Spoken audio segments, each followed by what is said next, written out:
अस्सलाम वालेकुम व्यूअर्स, मैं हूं शाकिर सोलंकी। व्यूअर्स, फैसल ईदी साहब का कोरोना वायरस का टेस्ट जो है वो पॉजिटिव आया है, जिसके बाद वजीर आज़म इमरान खान का भी कोरोना वायरस का टेस्ट किया जा रहा है। वजीर आज़म के जो ज़ाती मुआलिज हैं डॉक्टर फैसल सुल्तान, उन्होंने ये वज़ीर आज़म को मशवरा दिया है कि वो भी अपना टेस्ट कराएं, क्योंकि 4 दिन पहले 5 दिन पहले फैसल ईदी साहब ने वज़ीर आज़म से मुलाकात की थी बनी गाला जाकर, और उनको वज़ीर आज़म को जो है रिलीफ फंड में जो है 1 करोड़ रुपया उन्होंने दिया था। ये कहा जा रहा है कि खदशा जाहिर किया जा रहा है कि कहीं ऐसा ना हो कि फैसल ईदी से जो है वो वज़ीर आज़म को कोरोना वायरस लग गया हो। तो डॉक्टर फैसल सुल्तान जो कोरोना के हवाले से वज़ीर आज़म के समझे ज़ाती एक तो मुआलिज भी हैं, और कोरोना के हवाले से जो तर्जुमान भी हैं, वो सारी सिचुएशन अपडेट कर रहे हैं कोरोना के हवाले से। तो उन्होंने मीडिया से गुफ्तगू भी की। सुबह को ये कहा था कि फैसल ईदी ने 4-5 दिन पहले वज़ीर आज़म से मुलाकात की थी, और अब मैं वज़ीर आज़म को ये मशवरा दूंगा कि वो अपना टेस्ट कराएं, और एक ज़िम्मेदार शहरी की हैसियत से मेरा ख्याल है कि वज़ीर आज़म ये मेरा मशवरा मान लेंगे। शाम को फिर फैसल सुल्तान साहब जो हैं वज़ीर आज़म के ज़ाती मुआलिज, उन्होंने फिर मीडिया से भी गुफ्तगू की, और मीडिया की मौजूदगी में वज़ीर आज़म को मशवरा भी दिया कि आप अपना टेस्ट कराएं। अब जो फ्रेश इतलात ये आई है कि वज़ीर आज़म का कोरोना का टेस्ट ले लिया गया है, सैंपल जो हैं वो ले लिए गए हैं। अब ये 24 घंटे में कहा जा रहा है कि टेस्ट जो है रिपोर्ट आ जाएगी वज़ीर आज़म से के हवाले से। तो मीडिया में बहुत सारे इस पे चेमगोइयाँ चल रही हैं टीवी चैनल्स पर, सोशल मीडिया पर, कि अल्लाह न करे कि ऐसा हो। अगर वज़ीर आज़म का टेस्ट कराया जा रहा है तो फिर वहाँ पर जब फैसल ईदी साहब गए थे, वहाँ पर सिर्फ अकेले वज़ीर आज़म तो नहीं होंगे, फैसल ईदी की मौजूदगी में कुछ और भी वुज़रा होंगे, मौजूद होंगे, और पता नहीं किस किस के साथ वो मिले होंगे। चले हैंड शेक नहीं भी किया होगा, लेकिन वज़ीर आज़म के साथ भी अगर हैंड शेक नहीं किया तो वज़ीर आज़म को उन्होंने चेक दिया है 1 करोड़ रुपए का, जिसकी मीडिया में तस्वीर भी जारी हुई है। फैसल ईदी चेक दे रहे हैं, वज़ीर आज़म उनसे चेक ले रहे हैं खुद। तो इस वजह से वज़ीर आज़म का कोरोना टेस्ट कराया जा रहा है। और फैसल ईदी साहब के हवाले से ये इतलात हैं, उन्होंने ट्वीट भी किया है, मैंने ट्वीट भी उनका पढ़ा कि वो इस्लामाबाद में हैं और क्वारंटाइन में हैं। उनका ये क्या ख्याल है, उनका ये कहना है कि उन्हें डॉक्टर्स ने ये बताया है कि इनको कोरोना वायरस जो है इन गुज़श्ता 15 दिन के दौरान कहीं से लग गया है, और ये बुध को जो है इनको सर दर्द में तकलीफ़ हुई, बुखार आना शुरू हुआ, इस तरह की शिकायत हुई। तो कल उन्होंने टेस्ट कराया जो पॉजिटिव आया है, लेकिन अब इस वक्त उनका कहना है कि इस वक्त कोई अलामात बुखार या सर दर्द या खांसी नज़ला वगैरह कोई चीज़ नहीं भी है, अलामात नहीं है। लेकिन उसके बावजूद जो वायरस है, जो कोरोना का टेस्ट है, वो उसके बावजूद पॉजिटिव आया है, मस्बत आया है। तो मैं फ़िलहाल क्वारंटाइन में हूँ, और डॉक्टर्स का ये कहना है कि 1 हफ्ते के अंदर जो है वो चीज़ें क्लियर हो जाएंगी, यानी क्वारंटाइन रहेंगे तो अल्लाह बेहतर करेगा, ये ठीक हो जाएंगे। तो उनका कहना है कि कोई तशवीश वाली बात उनकी सेहत के हवाले से तो नहीं है, लेकिन बहरहाल कि फैसल ईदी साहब की इस चेक के देने की वजह से रिलीफ फंड में जो 1 करोड़ रुपए का चेक दिया है, वज़ीर आज़म से जाकर मिले हैं, तो उसकी वजह से वज़ीर आज़म को भी कोरोना टेस्ट कराना पड़ रहा है। ये भी लोग सवालात उठा रहे हैं, डिस्कस कर रहे हैं कि फैसल ईदी साहब को आने की क्या ज़रूरत थी। चेक तो फंड में, वज़ीर आज़म के रिलीफ फंड में वैसे भी कहीं से भी जमा कराया जा सकता था, कराची से भी वो जमा करा सकते थे, लेकिन उन्होंने स्पेशल अपना जहाज़ निकाला और एविएशन से खुसूसी परमिशन ली, इस्लामाबाद आए, बनी गाला गए, वज़ीर आज़म से मिले। वहाँ पर मौजूद कुछ और भी लोग थे, कुछ बिज़नेस कम्युनिटी के लोग भी मौजूद थे। मुझे एक रिपोर्टर दोस्त ने ये बताया कि वज़ीर आज़म ने इनको फैसल ईदी साहब को पहचाना नहीं था कि ये फैसल ईदी है, ईदी फाउंडेशन के या अब्दुलसत्तार ईदी के हैं, लेकिन तो इनको कोई इतना वो नहीं प्रोटोकॉल जो होता है या लिफ्ट जिसको कहें आसान पेंडू जुबान में, वो नहीं हो रही थी। तो किसी बिजनेसमैन ने, बड़े बिजनेसमैन ने वजीर आजम को कहा कि आप इनको जानते हैं। वजीर आजम ने जब लाइल्मी का इजहार किया तो इनको बताया गया वजीर आजम को कि ये फैसल ईदी साहब हैं और ईदी फाउंडेशन के सरबराह हैं, अब्दुलसत्तार ईदी के फर्जंद हैं। तो ये जब उनको पता चला तो वजीर आजम ने उसके बाद उनसे मिले, गपशप, लेकिन वो खड़े खड़े फैसल ईदी के लिए कहा जा रहा है कि उन्होंने बताया कि खड़े खड़े उनकी मुलाकात हो गई और चेक उनको दे दिया। लेकिन मीडिया में ये डिस्कस ज़रूर हो रहा है कि क्या वफाकी काबीना, पूरी काबीना का भी कोरोना का टेस्ट होना चाहिए, क्योंकि पूरी काबीना तो न सही लेकिन कुछ वज़रा तो वहाँ पर मौजूद होंगे ही जिन्होंने सलाम दुआ की होगी, गपशप की होगी, हो सकता है किसी ने हैंडशेक भी किया हो फैसल ईदी साहब से।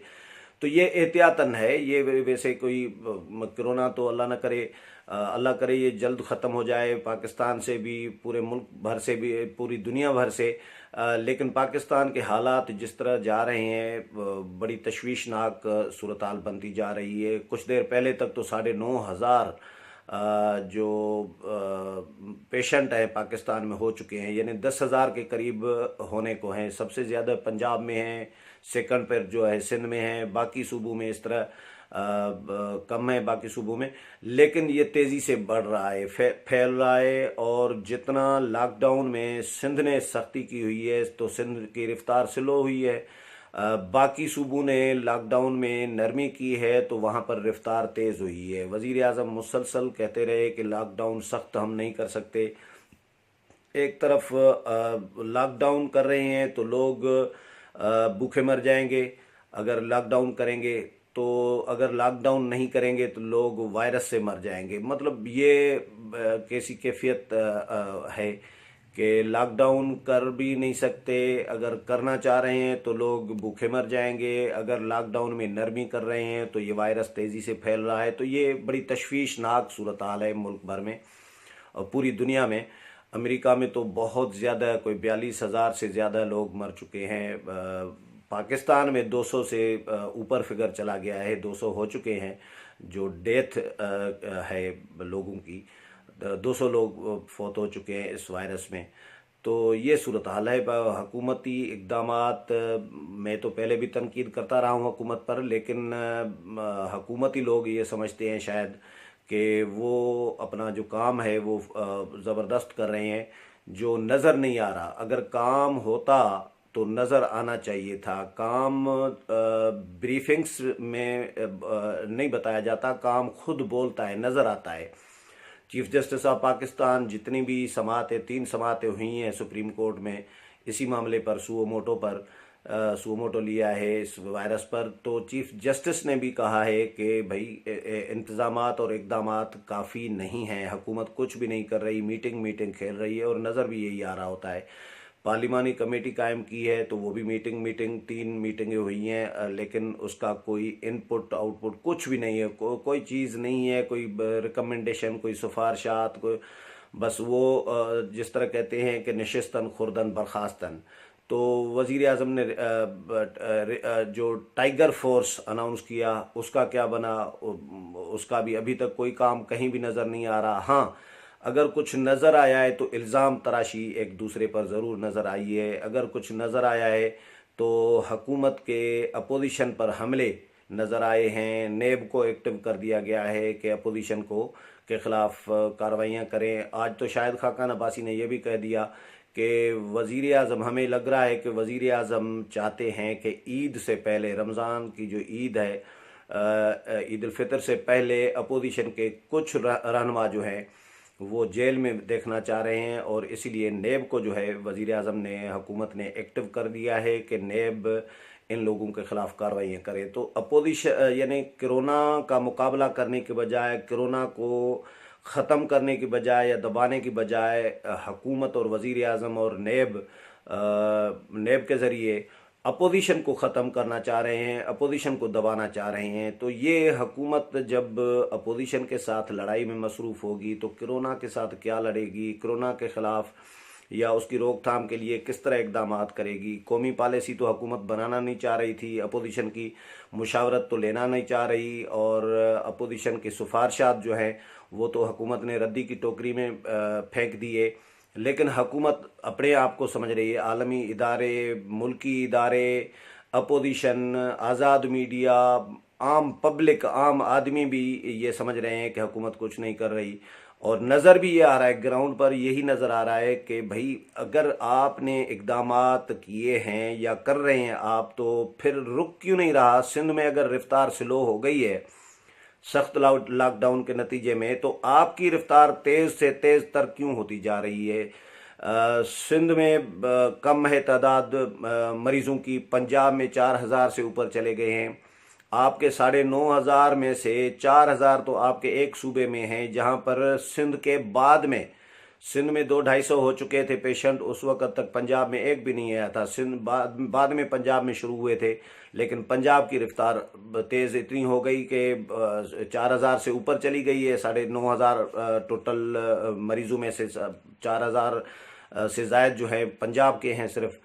तो ये आपके इक़दामात हैं। आप 6 अप्रैल को आपने सुप्रीम कोर्ट में रिपोर्ट जमा कराई, जिसमें आपने उस वक़्त मुझे जो याद है उस वक़्त 2700 पेशेंट थे टोटल पूरे मुल्क में, और दिन हुए थे, यानी पाकिस्तान में कोरोना का पहला केस आने से 6 अप्रैल तक, यानी 1 मार्च से 6 अप्रैल तक 37 दिन में टोटल पेशेंट जो पाकिस्तान में हुए थे 27 हुए थे, 2700।